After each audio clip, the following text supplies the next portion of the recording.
DNA stands for deoxyribonucleic acid। DNA एक molecule है जो कि हेरिडिटरी मटेरियल्स को पेरेंट्स से ऑफस्प्रिंग में ट्रांसफ़र करता है। So who discover DNA? DNA को सबसे पहले फ्रेडरिक मिस्चर ने 1869 में डिस्कवर किया। फिर इसके बाद DNA के डबल हेलिक्स स्ट्रक्चर को जेम्स वाटसन और फ्रांसिस क्रिक ने डिस्कवर किया। जैसे कि हम लोग जानते हैं कि कार्बोहाइड्रेट्स, प्रोटीन्स और जो लिपिड्स हैं ये पॉलीमर्स हैं। ये कुछ छोटे छोटे बेसिक यूनिट्स से मिलकर बने होते हैं जिसे मोनोमर्स कहते हैं। इस तरह DNA भी एक पॉलीन्यूक्लियोटाइड है।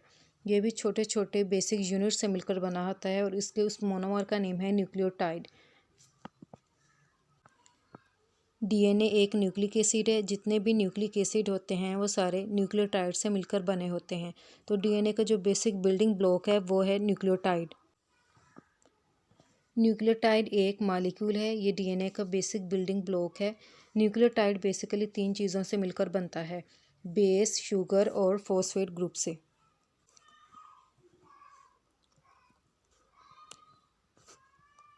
यह है हमारे पास पेंटोज,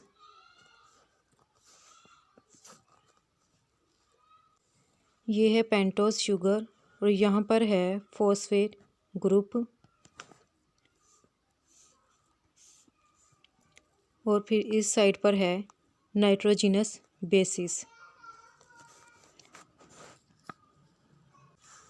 सबसे पहले आती है DNA की बेस। DNA की 4 बेसिस होती हैं, एडनिन, साइटोसिन, गवानिन और थायामीन। एडनिन और थायामीन को हम प्योरिन्स कहते हैं और साइटोसिन और गवानिन को पायरामिडीन कहते हैं। फिर इसके बाद आती है शुगर। DNA के अंदर जो शुगर प्रेजेंट होती है वो है पेंटोस, यानी कि वो 5 कार्बन वाली होती है और DNA में जो शुगर प्रेजेंट है उसका नेम है डीऑक्सीराइबोस, जबकि RNA के अंदर राइबोस शुगर प्रेजेंट होती है। फिर इसके बाद न्यूक्लियोटाइड का जो थर्ड पार्ट है वो है फॉस्फेट ग्रुप। फॉस्फेट ग्रुप यहाँ पर 1 भी हो सकता है, 2 भी हो सकते हैं, 3 भी हो सकते हैं, यानी कि मोनोफॉस्फेट, डाईफॉस्फेट और ट्राईफॉस्फेट न्यूक्लियोटाइड हो सकता है। सो DNA के जो न्यूक्लियोटाइड्स हैं वो इसके मोनोमर्स हैं। इस तरह मोनोमर्स जो है आपस में अटैच होते हैं और पॉलीमर्स बनाते हैं। तो यहाँ पर जो न्यूक्लियोटाइड्स हैं ये आपस में एक दूसरे के साथ अटैच होते जाते हैं और इस तरह से वो फिर DNA बनाते हैं। यहाँ पर एक न्यूक्लियोटाइड हमारे पास ये वाला है, तो एक न्यूक्लियोटाइड दूसरे न्यूक्लियोटाइड के साथ किस तरह से अटैच होता है। एक न्यूक्लियोटाइड की जो शुगर है ये वाली, ये दूसरे न्यूक्लियोटाइड की शुगर के साथ अटैच होती है। अब यहाँ पर 2 न्यूक्लियोटाइड्स हैं, एक ये वाला और एक ये वाला। तो 2 न्यूक्लियोटाइड आपस में एक दूसरे के साथ किस तरह से अटैच होते हैं।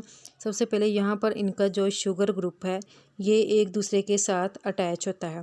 ये वाला शुगर ग्रुप इस वाले शुगर ग्रुप के साथ यहाँ से अटैच हो जाएगा और इनके दरमियान यहाँ पर हाइड्रोजन बॉन्डिंग बन जाएगी और इस तरह न्यूक्लियोटाइड्स आपस में एक दूसरे के साथ कंबाइन करते जाते हैं और इससे DNA बन जाता है। DNA फिर अपनी कॉइलिंग करते करते पूरा एक क्रोमोसोम बना देता है। तो ह्यूमन के पास 46 क्रोमोसोम है और हर एक क्रोमोसोम के अंदर DNA का एक सिंगल मॉलिक्यूल प्रेजेंट होता है। फिर इसके बाद है DNA की टाइप्स। DNA की 3 टाइप्स हैं, ADNA, BDNA और cDNA। जो A और BDNA है ये राइट हैंडेड DNA है। राइट हैंडेड DNA का मतलब ये है कि जब DNA कॉइल करता है तो उसका जो टर्न है वो राइट साइड पर ज़्यादा होता है। और इसके बाद है ZDNA। जो ZDNA है जब इसका DNA कॉइल करता है तो इसका टर्न लेफ़्ट साइड पर ज़्यादा है। So what type of DNA is found in human beings? The correct answer is BDNA।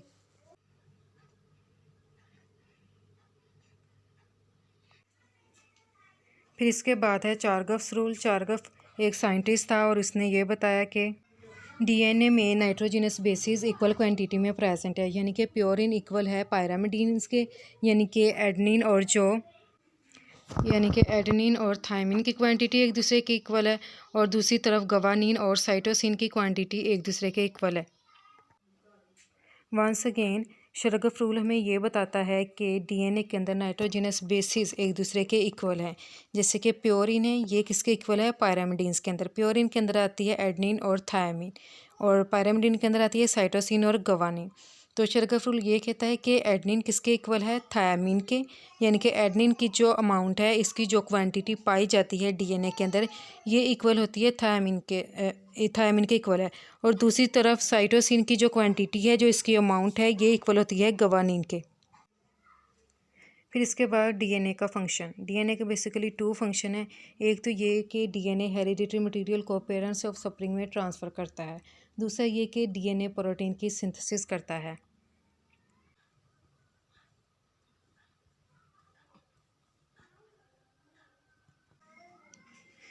This is all about DNA, in which we discuss structure, function and types of DNA.